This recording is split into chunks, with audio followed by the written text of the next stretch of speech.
حالات کے اوپر گفتگو کرتی ہیں. حتیٰ کہ اسی دور میں اللہ نے چرند پرند کے بارے میں ہمارا عقیدہ بنوایا کہ ایک ہدہد ہے وہ پرندہ ہے. تو ابھی تو اس کا نام بھی لے تو 40-50 نیکیاں ملتی ہیں. تو ایک ہدہد ہے، اس کو اتنا بھی شعور ہے کہ ایک دن وہ مجلس میں لیٹ ہوا سلیمان علیہ السلام کی. تو اس سے پوچھا کہ یہ تاخیر سے حاضری کیوں لگوا رہا ہے. تو اس کو اپنا کھانا پینا اور اپنا قبیلہ اور کام اور کہاں میرا رزق ہے یہ تو اس کو شعور ہے ہی ہے. اس کو یہ بھی شعور تھا کہ اس نے کہا کہ اے سلیمان میں آج ایک ایسی بستی سے گزرا ہوں جہاں کے بستی کے لوگ اپنے رب کو نہیں مان رہے جیسا ماننا چاہیے، شرک کر رہے ہیں. اور وہ نفرت اور بیزاری کے انداز میں کہہ رہا ہے کہ یہ گندی قوم ہے جو یہ کام کہہ رہی ہے. اس کے لفظوں کو سلمان کے دربار میں اللہ نے قرآن میں نوٹ کروا دیا. اتنا تو شعور اس حدود کو بھی ہے کہ اللہ کے علاوہ کسی کی عبادت نہیں کرنی. نہ مانے تو ہم کافر ہوتے ہیں. اس لیے ہمارا جو مخلوقات سے رشتہ ہے وہ بے جان ذروں کا نہیں ہے.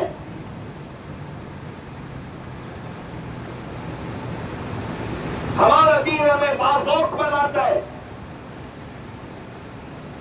ہم جب مخلوقات کے ساتھ چلتے ہیں تو اندھے بن کے نہیں چلتے. ہم ذرے ذرے میں جان مانگتے ہیں.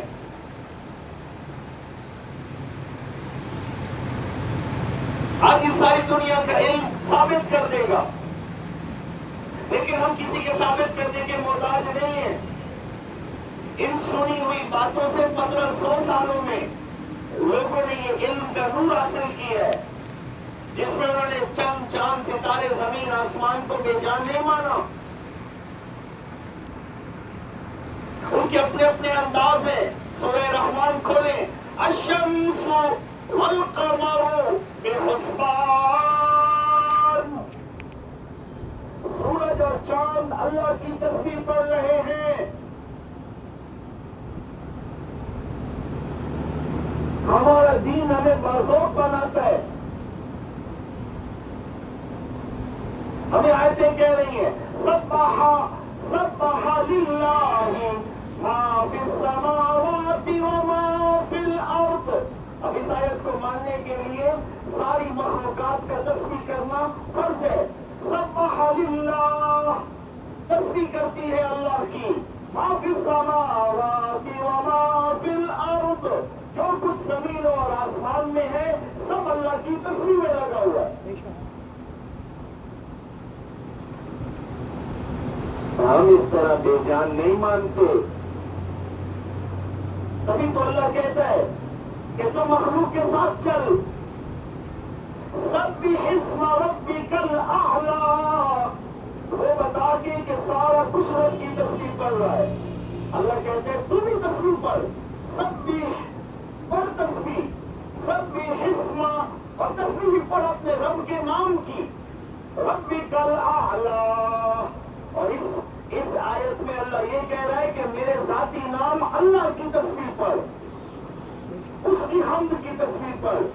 یعنی اس کے ساتھ ہر وہ تسبیح ملتی ہے جس کے ساتھ اللہ لگاؤ. سبحان اللہ، الحمدللہ، جزاک اللہ، ماشاء اللہ، انشاء اللہ، تبارک اللہ. کیونکہ اللہ کہہ رہا ہے سبح اسم ربک الاعلی، کیونکہ آگے اللہ کا ذاتی نام رب آیا ہے.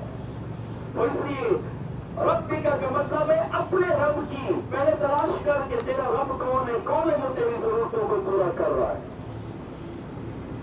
اپنی ذات میں سوچو کہ تمہارے سر سے لے کے ناخن تک تمہیں باہر کی کون سی چیز چلا رہی ہے. کون ہے جو تمہاری اندر کی ضرورتوں کو پورا کر رہا ہے.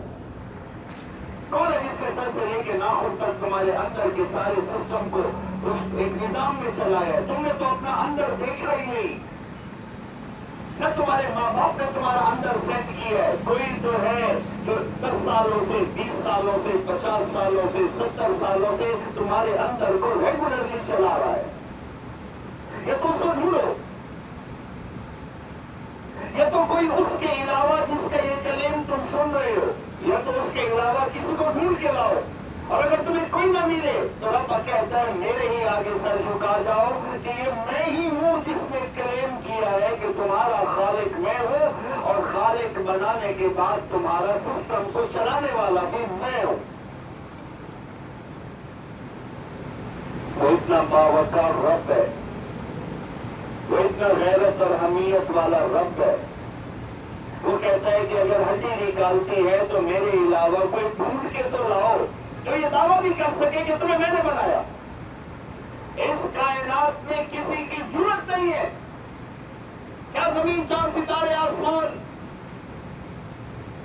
کیا فرشتے, کیا عرش, کیا مخلوقات پہاڑ زمین, کسی مخلوق کی ضرورت نہیں ہے کہ وہ آپ کو آ کے کہہ سکے کہ تجھے میں نے بنایا. ضرورت نہیں دی اللہ نے کسی کو. تبھی تو اللہ کہتا ہے کہ جب میں نے نظام میں اور سوچ وچار میں کسی کی ہمت نہیں رکھی کہ پورے مخلوقات کے ظلمت میں کوئی تم سے یہ کہہ سکے کہ میں نے تمہیں بنایا ہے, تو تم اتنے گر جاؤ گے کہ میرے واحد میرے کلیم, کسی کو کلیم کرنے کی ضرورت نہیں ہے. نہ کسی مٹی نے, نہ کسی مورت نے, نہ کسی آگ نے, نہ کسی اور نے کلیم کیا. کوئی کلیم کرے منحوس تو اس کو پورا نہ کر سکے. رب کہتے ہیں میرے واحد کلیم کے بعد تمہاری ضرورت کیسے ہوئی تم میرے علاوہ کائنات کی اتنی بڑی حقیقت کو جھٹلا کے اور اس کو پیچھ کر کے کسی اور کو رب مان بیٹھو. تمہاری عقل گھاس چرنے چلی گئی ہے.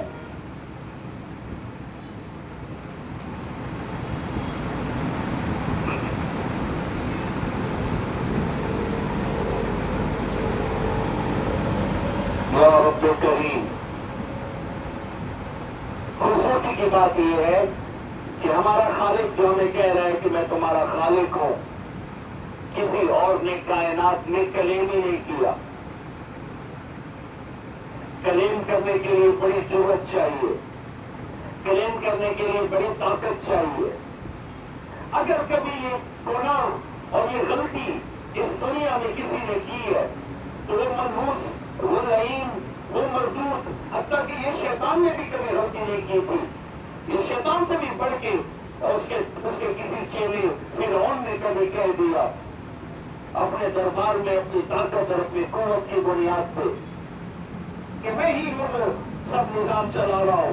حالانکہ نیچے سننے والے ہنس رہے تھے اس کی ہستی کے اوپر, لیکن اپنی طاقت اور زور کی بنیاد پہ اس خبیث, اس لعین, اس مردود نے وہ دعویٰ کیا جو کائنات میں شیطان جیسے شر کے مرکز نے بھی کبھی نہیں کیا. یہ گدھا, یہ لعین, یہ مردود, یہ وہاں کھڑا ہو کے صرف اپنی طاقت کے زور کے اوپر یہ بکواس کر گیا. میرے مالک نے اس کو عبرت کا نشان بنا دیا. اس وقت پوری کائنات کی مخلوقات ہنس رہی ہو اس وقت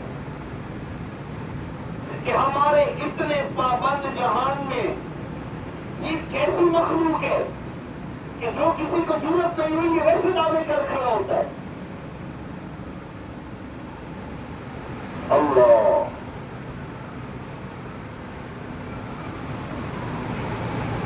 آج کے اس نشست کے اس پہلو میں جو بالکل تازہ تازہ میں نے تذکرہ کیا ہے, اگر آپ 1500 سال پہلے پیدا ہوتے اور یہی موضوعات جو میں پڑھ رہا ہوں تو آپ کا نبی آپ کو اپنے گھٹنے کے ساتھ بٹھا کے یہی پٹیاں پڑھا رہا ہوتا کہ اے میرے ماننے والوں یہ یاد کرو, اے میرے ماننے والوں یہ مانو, الشمس والقمر بحسبان, سورج اور چاند اللہ کی تسبیح میں لگے ہوئے ہیں.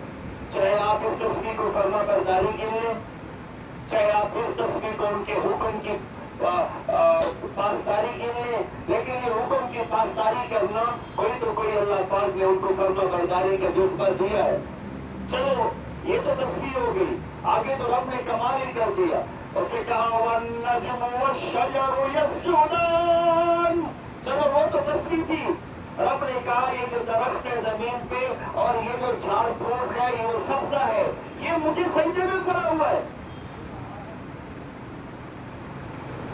چلو اگر وہ تو تسبیح پابندی کے معنی میں لے جاؤں, یہاں تو رب کہہ رہا ہے کہ ان کا سجدہ میں تمہیں کیسے بتاؤں کہ انہوں نے کیسے سجدہ کیا ہوا ہے, یہ میرے سجدے میں پڑے ہوئے ہیں. وَالنَّجْمُ وَالشَّجَرُ يَسْجُدَانِ, ایک تو یہ